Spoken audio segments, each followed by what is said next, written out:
नमस्कार दोस्तों। एक बहुत ही ये टॉपिक वायरल हो रहा है रील्स के माध्यम से, आर्टिकल भी छप के। बट ये मेरे को थोड़ा सा अफसोस होता है कि लिखने वाले पूरा नहीं लिख पाते या समझ पाते, हायर ऑर्डर थिंकिंग नहीं हो पाती और पढ़ने वालों की डायरेक्शन गलत हो सकती है। And what is this, a hack और अ लूप होल और अ टैक्स लूप होल करके आप गूगल करना, to save capital gain tax on property.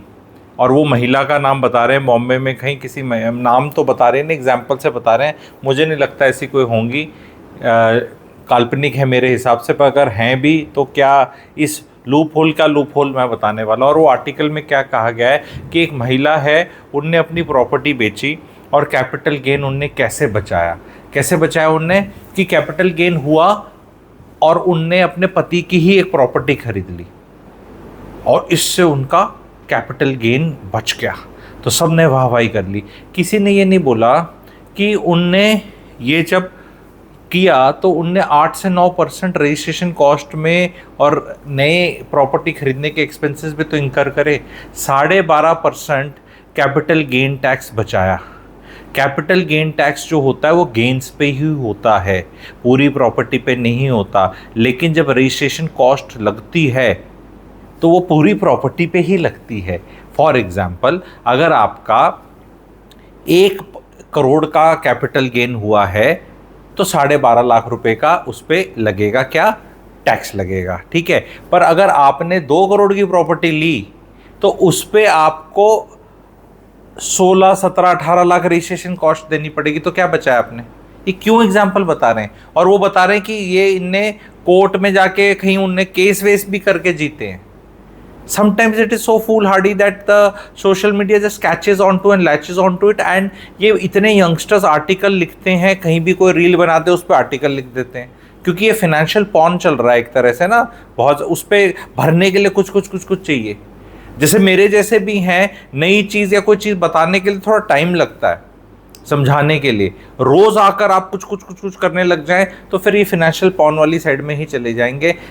Please आप इन चीज़ों से बचें एंड क्वेश्चन करें। ये सुन के ऐसे हैक लगता है, अरे कोई एक्चुअल में हैक अगर होगा भी तो निर्मला सीतारमण जी 1 फरवरी को बोल देंगी कि आप इस बार से ऐसे करके बोल देंगे वो कि नहीं होगा। इतना शाना, इतना बेवकूफ़ गवर्नमेंट को समझना या सिस्टम को समझना नॉट ईजी। प्रैक्टिकलनेस की बात करो ना, मैंने कितनी प्रैक्टिकलिटी से बताया।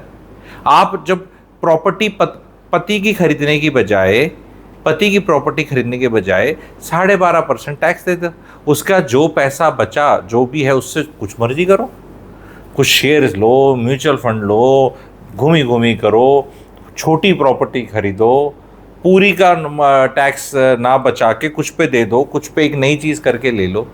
क्योंकि पति से भी अपने नाम कराने का ही अगर फोकस है तो आई रियली डोंट नो क्या है कि भाई ये पति वाली भी मेरे नाम हो जाए, मैंने अपनी बेच दी, ये पति वाली मेरे नाम हो जाए। What will now पति do with that money?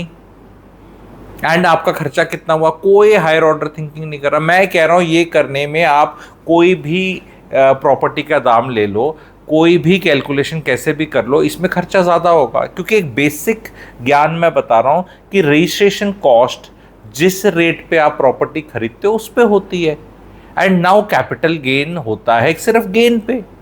तो अगर ज़्यादा कॉस्ट का कम परसेंटेज, 7, 8, 9% जो प्रॉपर्टी नहीं खरीदने के खर्चे आते हैं, अलग अलग तरह के खर्चे होते हैं, उसमें 7, 8, 9% आता है, that will be almost same और in the many cases like I told more than that 12.5, because 12.5% is happening only on the gain and here this 8-9% is on the total. तो आई होप जो मेरे subscribers हैं उनको आनंद आता है। ऐसे ही उठ के मैं नंबर 1 क्लैरिटी की ओर नहीं बोलता रियल एस्टेट में।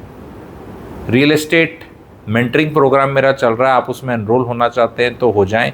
वहाँ सही चीज़ सीखने को मिलेगी, डिटेल्ड में मिलेगी और क्वेश्चन भी कर सकते हैं सारी चीज़ें। तो वो कंटिन्यूस लर्निंग प्रोग्राम है, रैंप करके आप दिए हुए नंबर पे व्हाट्सएप कर सकते हैं। मल्टीपल प्रॉपर्टीज़ कैसे बनाई जा सकती हैं, टैक्स के एक्चुअली कैसे आप फ़ायदे जेन्युइनली उठा सकते हैं, मल्टीपल प्रॉपर्टीज़ बनाने में रेंट्स पे कैसे आप फ़ायदा उठा सकते हैं, वो सीखने के लिए आपको जुड़ना पड़ेगा। अभी डिस्काउंट भी मिल जाएगा आपको, तो REMP व्हाट्सएप करें, थैंक यू वेरी मच। दिए हुए नंबर पे आपको मिल जाएगा। Thank you.